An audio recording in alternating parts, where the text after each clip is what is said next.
زندگی خصوصی موسی بن جعفر هیچ کس از نزدیکان اون حضرت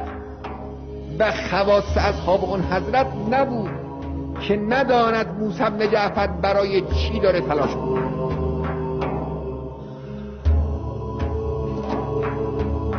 خود موسی بن جعفر در اظهارات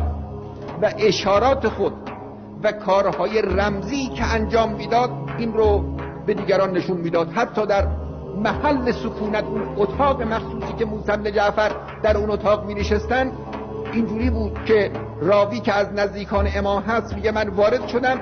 دیدم در اتاق موسی بن جعفر 3 چیزه: شمشیری هست که نشون میده هدف جهاده، لباس خشنی هست که نشون میده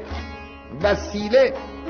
زندگی خشونت بار رزمی و انقلابی است،